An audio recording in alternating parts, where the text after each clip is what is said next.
And we're back! Because I'm actually doing the same thing for Vykas runs. So, the explanation about the build is on the Valton guide, the Valton commentary run. So, instead, we're going to do Vykas 2 with Arcana. But it feels like Arcana is a very tough class, especially, remember you guys saw the commentary run for the Valton run. I was actually pretty bad at the class. Well, let's see how it works though. You know, while we wait for the party. Okay, let me get into this party.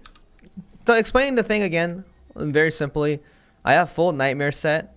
Vykas normal, you're not supposed to have a relic set. You just be all legendary. You can actually get full relic set by just playing normal. It just takes a longer time because nightmare set doesn't really require that much wings. I think the total number of wings I got is only about 30. I don't know if anyone will be playing Vykas normal with Arcana though. But you know, the fight's gonna be very basic. I'm probably gonna explain the majority of the gimmicks again. Let's see how that goes. The party's done. Now we can kind of go now. Vykas normal. It's very fun. Okay, cool. At the start, you always choose the corner. First gate, same thing over and over. I'm gonna choose this corner. I'm gonna choose 5 o'clock. I think I went 5 and 11s only for some reason. Feel free to just do DPS. This is the same case. When it's blue, it goes into blue immediately. So if you notice the orb is blue, just go straight to the gate, because that's more of a cheese. And this happens in 11 and 5 o'clock gates.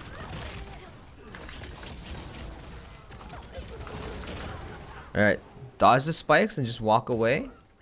So by getting hit here is better than getting hit in the middle. So he's going to do scratch twice, right? So this is your time to do DPS, because you are Hitmaster class. And the problem about Arcana is when we have a stagger check, you will have to throw a whirlwind bomb because your stagger is really bad. I'm blue this time. Nice. Blue is 5 and 11 o'clock. Kind of look at the start, see where it goes. Okay, so I'm going counterclockwise all the way. Sometimes you go counterclockwise and then you go to the clockwise formation. The rotation changes sometimes. So it is important for you to just be on guard where the orb is going to be. See, when he does that spike, when he laughs, you can just walk away.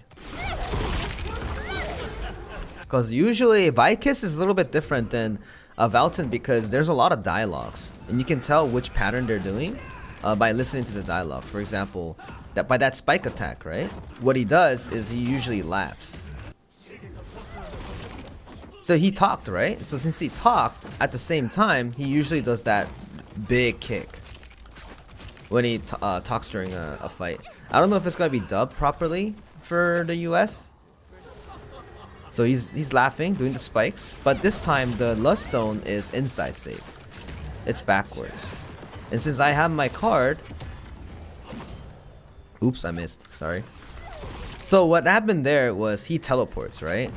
And I forgot that he teleports. That's why I missed my awakening.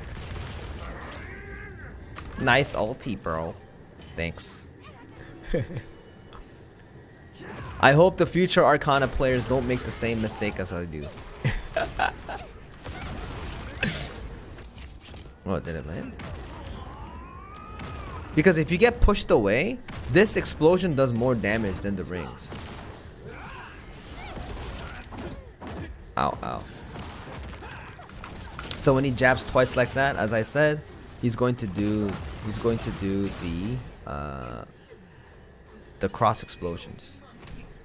Also, a thing that was interesting was when he was doing the spikes here, there's a wall here, right? So if you're against the wall, you actually get hit by the spikes and the after explosion and the explosion after that too. So you actually usually die. So when you're playing a hard mode, make sure you don't stay on the wall side if you're going against him, because it's very grim if you actually get hit by that. All right, second gate. Second gate again.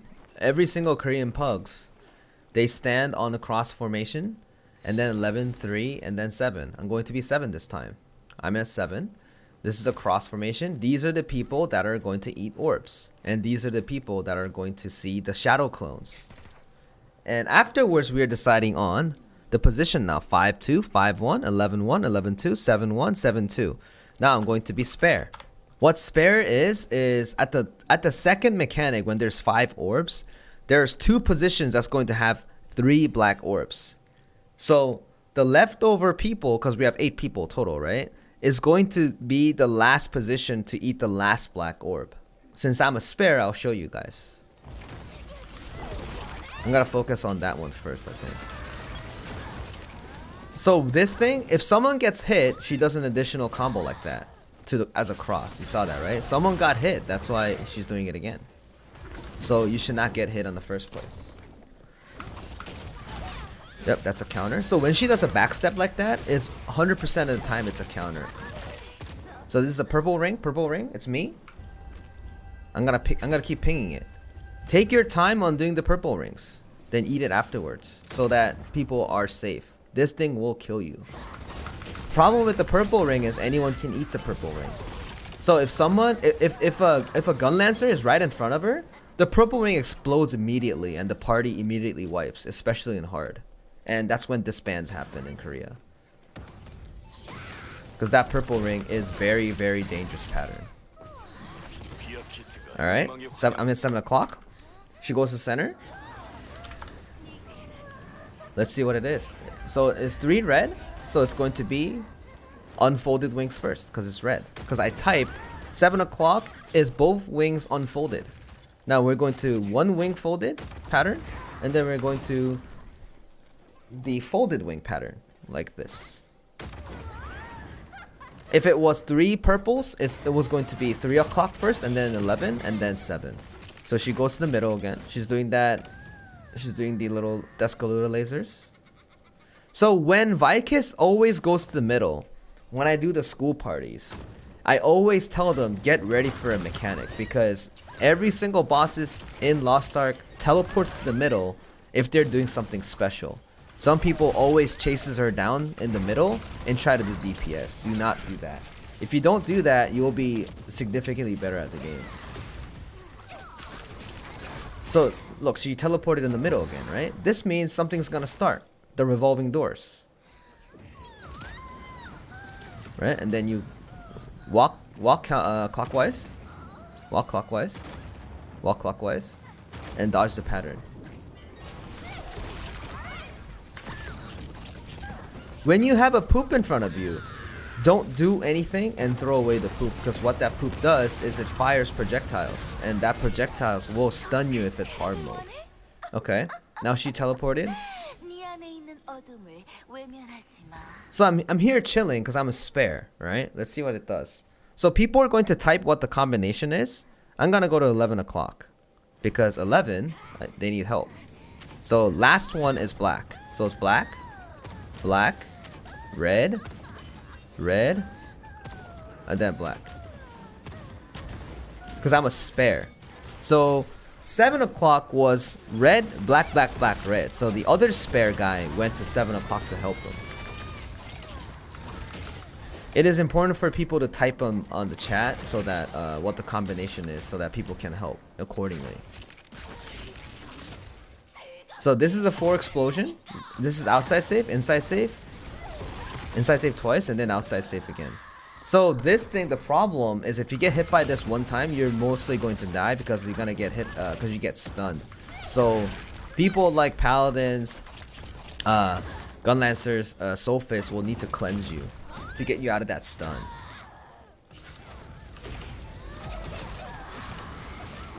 Okay, golden rings again. Oh, I used my spacebar already. So if you are like me where I used the spacebar earlier, you're going to get hit a lot. But the support did really well by using her ultimate, Awakening, to provide additional shields for better survivability.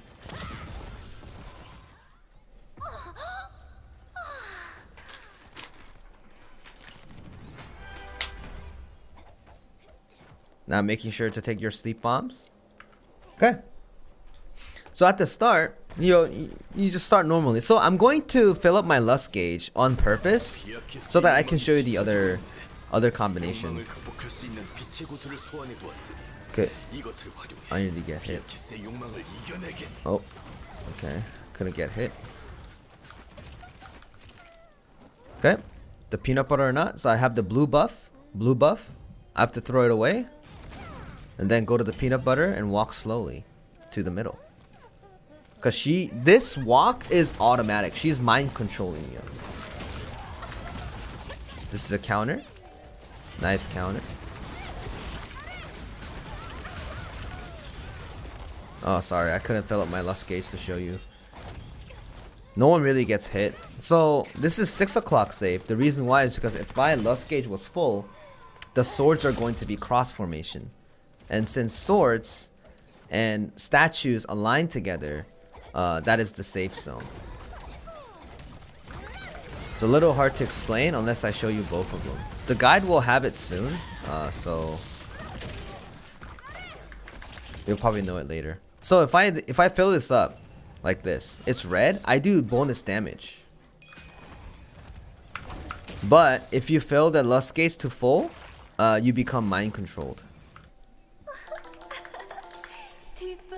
And the reason why we take away all of the lust gauge at 12 o'clock is because the mini game slows down if your lust gauge is 0.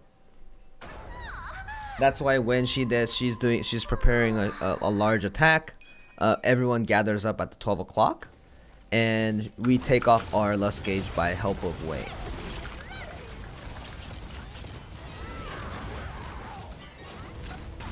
Oh, missed that counter there.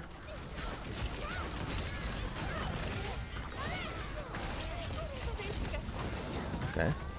So she's going to spawn a bunch of tentacles, and then our job is to fill up her lust gauge on purpose by eating these orbs. See, this is what happens. You have to free him with the sleep bomb there, because he ate it too many times. You're going to see a lot of that when you guys play in NA. If you eat too much of this, it's gonna get mind controlled, right? Let me show you. See, you can eat 2 of them like that. You get mind controlled. Because some of them are stacked.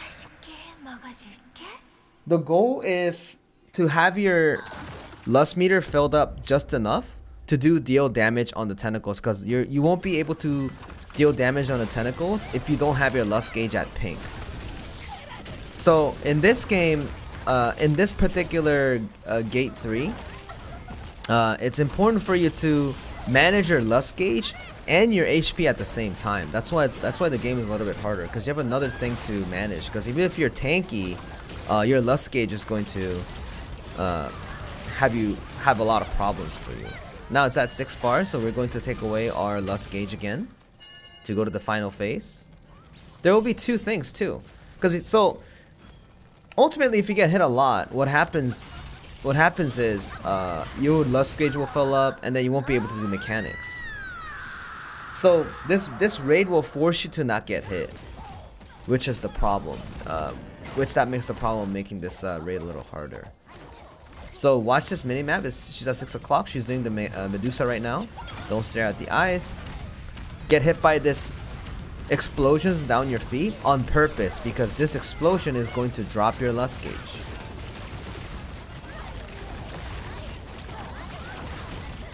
Okay, someone died. That's fine. So look at this. She slides over. That's outside save. Look at, she kind of goes in a torpedo. That's inside save. You can tell by that, or you can tell by that way. So we don't have weight right now. So what's going to happen is we have to go away and throw away this poop. This poop is going to grow in size. That's why you always have to throw it very end. So we're waiting for Wade right now. So I got hit. This is really bad. I got mind controlled. Okay, that Wei is going to finish it up. Okay, good. Oh, she actually used the Wei way too late. But I think there's enough. I think there's enough players still. So there is 1 player left. We have like this much stagger left. This actually looks like when I did a tri-party, this actually happened. They threw a sleep bomb there too. What a super play. So you guys will see this happen one time too. So you gotta do the just a little bit more stagger, and then you're done. So bards can actually solo this too, because this is stagger damage. This is not DPS. So if you're a really good player, you'll be able to solo this at this phase. Because everyone's getting mind controlled, everyone's getting hit, all that stuff going over and over. So I think it's a good example. This is a good example that I've showed you. It's a really good example. So that being said, that was Vykas. Like I think I covered some more stuff within the run while playing Arcana. I didn't show you much on the Arcana side, but I think it kind of went over some of the stuff that I wanted to go over. So that's good. That means I'll see you guys later again. Bye. Bye, YouTube.